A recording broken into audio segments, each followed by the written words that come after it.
women's suffrage in the United States. Before the women's rights movement and the Civil War, men believed that women should stay home and take care of household duties alone.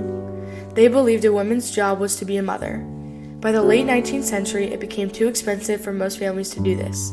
With the typical household having only one source of income, women began entering the workforce. During these times, women had very little to no education and most often taught themselves. In order to help educate themselves, women would form groups and clubs where they could acquire intelligent skills, such as learning how to sew and read books. In these groups, women also negotiated and discussed very important topics. An example of these topics is women's rights. This topic began to hold great meaning to these women within the groups. Instead of mere discussion, the women decided to do something about their injustices by advocating for change. The 19th Amendment is an amendment of the United States Constitution which makes it illegal to disallow someone the right to vote based on their gender. It ended a many years long period of protest, also referred to as women's suffrage. The 19th Amendment was put into place on August 18, 1920, and granted women their long-awaited right to vote. Before the 19th Amendment, women could not own property. Likewise, they were not allowed to have any involvement with politics. After riots and protests, this amendment was passed. But these amendments that were passed didn't come easy.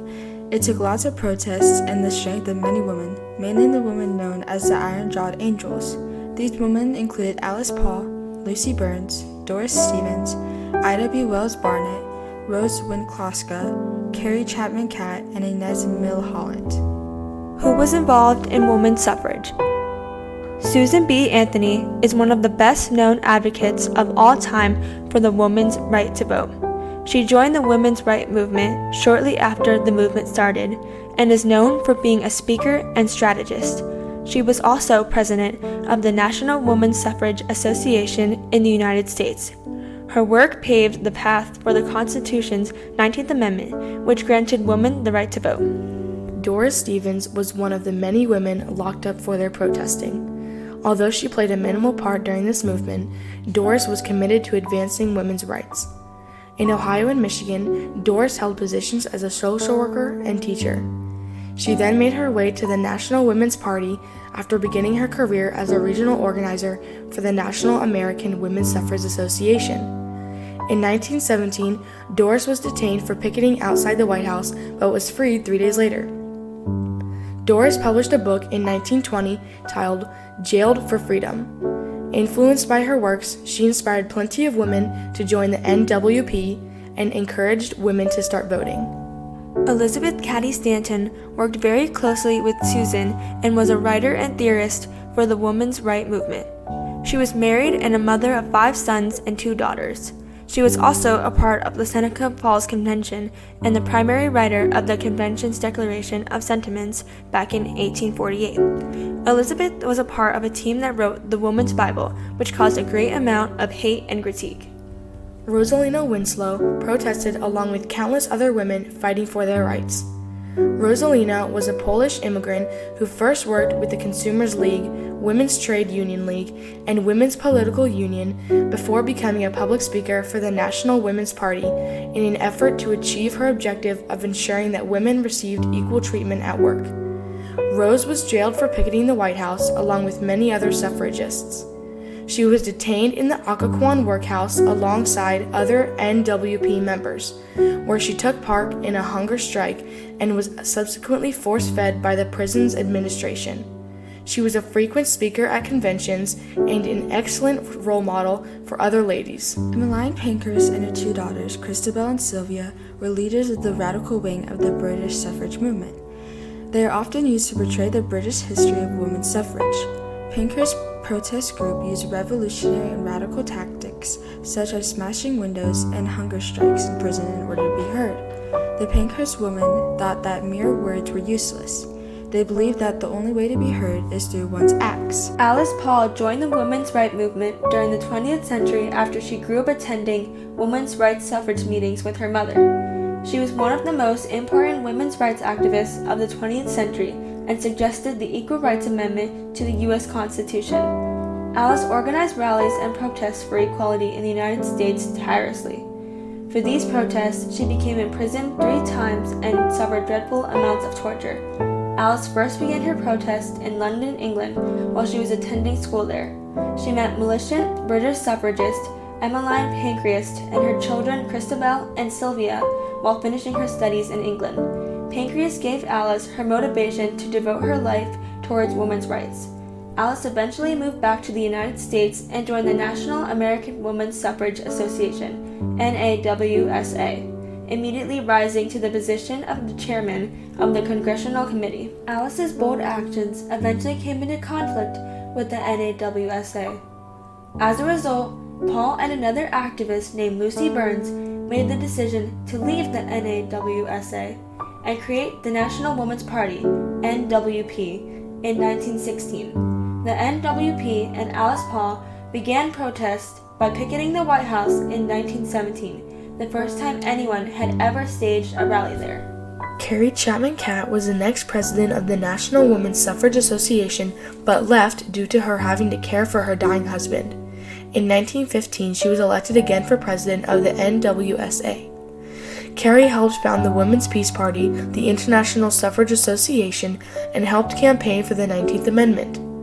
After her first husband died, Carrie remarried to a man who was fervently in favor of women's suffrage. Mrs. Catt started working for the National American Women's Suffrage Association on a national level.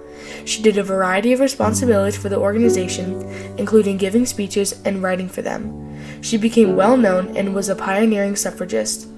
She replaced Susan B. Anthony as president of the NAWSA in 1900. When President Woodrow Wilson embraced the cause and signed the amendment, she was the NAWSA's president. One of the more well-known figures in the American women's suffrage campaign is Lucy Burns. The longest period of imprisonment for a suffragist was served by Lucy. She was the right-hand woman of Alice Paul and worked with Alice in creating the Congressional Union. She was arrested for picketing the White House and ended up leaving activism to live a peaceful life in Brooklyn. She joined the Women's Social and Political Union in 1909 while a student at Oxford College in Cambridge, England, to support the British suffrage struggle.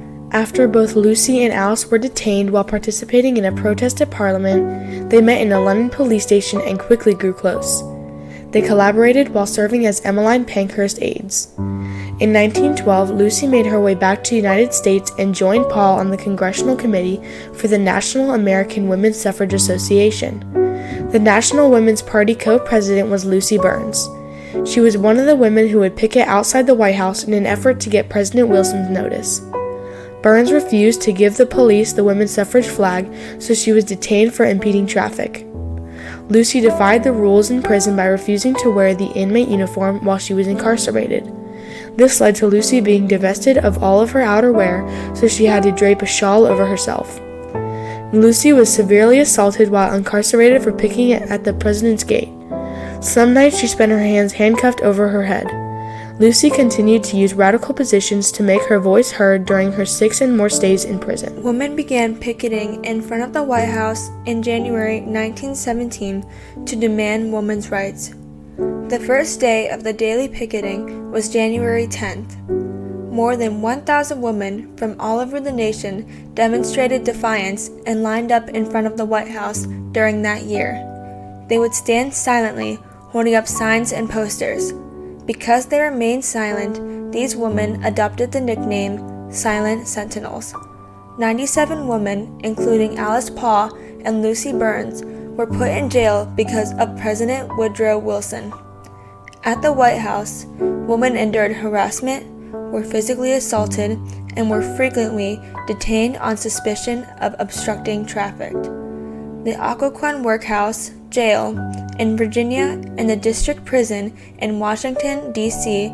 acquired the ladies. Alice Paul and other women protesters went on a hunger strike in October 1917 after noticing the women's rights activists within that prison were being treated worse than murderers. The prison officers responded to these protests by holding Alice down and forcing food down her throat through a tube. One night, the Occoquan supervisor ordered approximately 40 guards to attack the Silent Sentinels in November 1917. The women called it the Night of Horror, as they were choked, suffocated, and beaten, with some of them being knocked out.